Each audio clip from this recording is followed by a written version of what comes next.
मैदान में यहाँ पर देख सकते हैं लाखों की संख्या में लोग आए और यहाँ पर बात करते हैं कि आज जो है जन सैलाब आया हुआ था और लाखों के लोग जुड़े हुए थे शपथ ग्रहण में। क्या महसूस कर रहे हैं आप? सर्वप्रथम मैं आपको प्रणाम करता हूँ और आपका चैनल को मैं देखता रहता हूँ, तो मुझे लगता है कि आप जो सच नाम नहीं है, सच के साथ लोगों के वाकई में सच की आवाज़ आप उठाते हैं।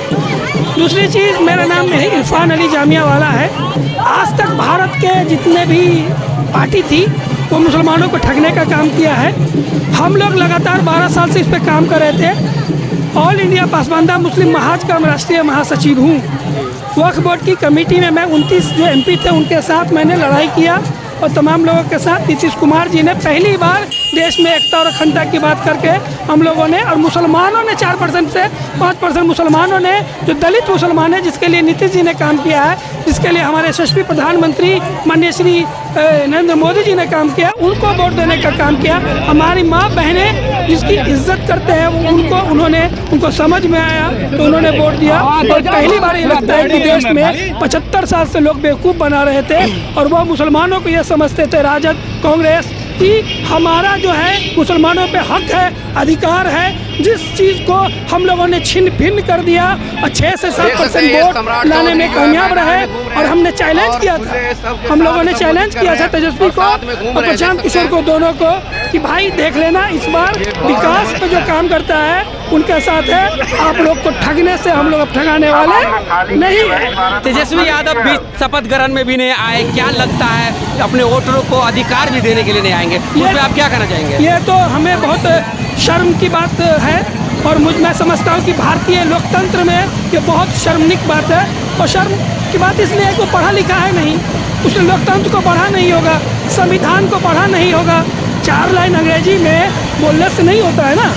हम भारतीय सभ्यता संस्कृति में यकीन रखते हैं। मैं मुसलमान हूँ लेकिन मैं संस्कृत भी वैसे ही पढ़ा हूँ, कुरान भी वैसे पढ़ा हूँ, अंग्रेजी भी वैसे पढ़ा हूँ, जामिया मिल्लिया से पढ़ा। क्या लगता है, क्या संदेश जाएगा बिहार वालों को जो शपथ ग्रहण में भी नहीं आए, उस पर क्या कहना चाहेंगे आप विशेष रूप से? बिहार वाले शपथ ग्रहण, भाई संदेश तो चला गया, 25 सीट आने पे ही संदेश चला गया। तो वो शर्म से चेहरा भी नहीं दिखा पा रहे हैं। शर्म से चेहरा नहीं दिखा? यस।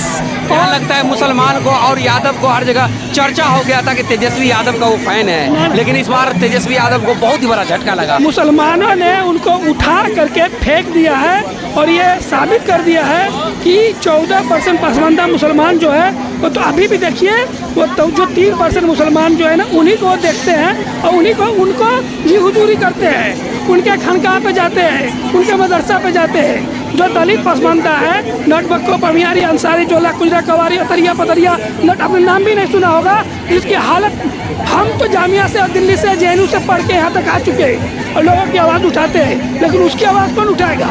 इतिहास में पहली बार हम लोगों ने लड़ाई करके ST कोटा में मुसलमानों का कोटा है, ये किसी को पता ही नहीं। 75 साल में पहली बार इतिहास में मनिहार सीट से मुस्लिम में ST कोटा में इलेक्शन लड़ा है। तो क्या लगता है इस बार का रुझान जो करोड़ों युवाओं का जो है नौकरी देने का नीतीश कुमार ने वादा किया है, तो क्या लगता है इस बार मिलेगा? मिलेगा मीन्स क्या? नीतीश कुमार जी हवा में आए बाएं नहीं बोलते। तेजस्वी को पता ही नहीं कि भारत में कितना संख्या है, कितना ग्रेजुएट है, कितना 12th है और कितना नौकरी है। वो बोल दिए एक घर से, अरे 1 करोड़ 2 जितना, अगर 7 करोड़ है, 7 करोड़ नौकरी आपके है सरकार में।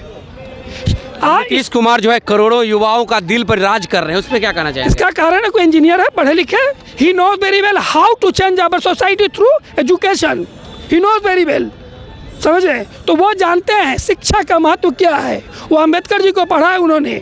नीतीश कुमार जी जो बोलते हैं वो करते हैं।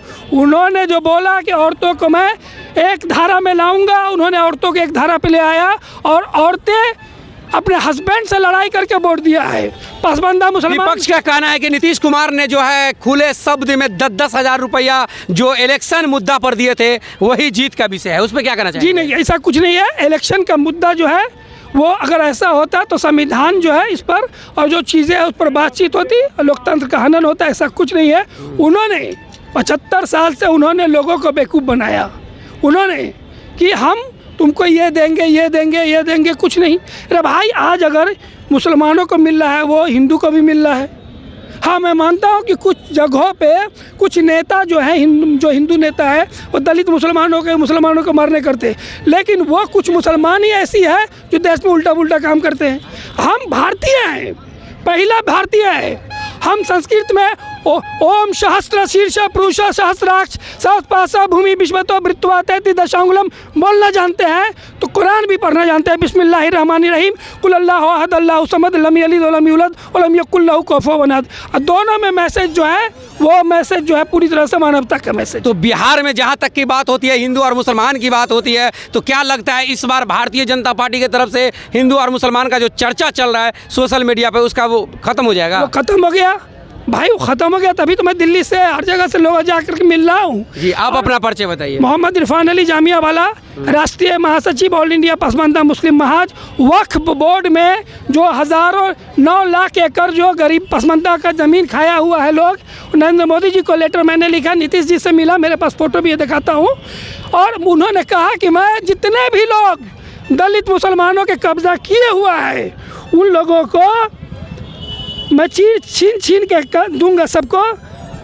जिससे मीटिंग हुई वो हम आपको फोटो भी दिखा देते हैं। जब आप नीतीश कुमार के पास मीटिंग में जाते हैं तो फिर पूरे प्रूफ के साथ जाते हैं? हम ये पूरे लोग आपको देख रहे हैं? यस, 14% लोग जो भारत में है वो नीतीश कुमार के नहीं, नीतीश जी के साथ ही नहीं, हिंदुस्तान में जितने मुख्यमंत्री हैं सबके पास जा रहा हूँ और ये कह रहा हूँ कि 14% मुसलमान को जो ठग रहा है दूसरे पार्टी कांग्रेस।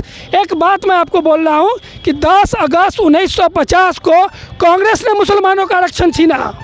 यह बात कोई नहीं जानता, क्योंकि कांग्रेस के बारे में कांग्रेस ने बताया नहीं। दलित मुसलमानों को कांग्रेस ने आरक्षण छीना और कांग्रेस मुस्लिम बेवकूफ़, क्योंकि पढ़े लिखे नहीं थे हम लोग, तो हम लोग उसी को वोट देते थे। अब समझ में आया है, समझ में आ चुका है पूरी तरह से। ये इतिहास 2025 ने दर्शा दिया है और जनता ने एक तरफा उठ करके सरकार बनाने का भी काम किया है। सर, एक तरफा वोट नहीं होता है, वो फोटो है ना। 89 बीजेपी को 4% वोट मुसलमानों ने दिया है और जदयू को हम लोग यहाँ 1.5 साल से मेहनत कर रहे हैं इस पर। एक को समझाया कि कैसे आपको कांग्रेस ने बेवकूफ़ बनाया। भाई, आरक्षण किसने खाया? संविधान को सर्वप्रथम किसने तोड़ा? कांग्रेस ने। जब 1950 में संविधान को तोड़ा उसने कांग्रेस ने। आरक्षण में आर्टिकल 341(3) किसने लगाया? कांग्रेस ने। मुसलमानों को आरक्षण छीना कि दलित मुसलमानों को आरक्षण नहीं मिलेगा, ये कौन बोलेगा? बीजेपी ने तो पहली बार। बीजेपी को मुस्लिम समुदाय के लोग जो वोट नहीं करते हैं, लेकिन आप कह रहे हैं कि इस बार जो है मुस्लिम बात कर रहे हैं आप। अगर मुस्लिम वोट नहीं करते तो ये 25 सीट आता कि 89 सीट उनको आता की? तो इसका मतलब है कि सारे मुस्लिम भी जो है इस बार बीजेपी को यस, गठबंधन को वोट किया है। बीजेपी में जहाँ उनके कैंडिडेट, तो उनको हम खुद लोगों के साथ मिलकर के 1.5 साल से मेहनत कर रहे हैं। आपको लगा नहीं पाई 25 सीट आरजेडी के आने का मतलब आप समझ रहे हैं? पोछा गया वो, धुला गया वो, अब आने वाला नहीं है, आने वाला सवाल ही नहीं है। तो देख सकते हैं ये गांधी मैदान की विजुअल आपके सामने हैं और ये सर ने जो बताया वो कहाँ तक की सच्चाई है। आप लोग लाइक कमेंट शेयर जरूर कीजिएगा। शुक्रिया।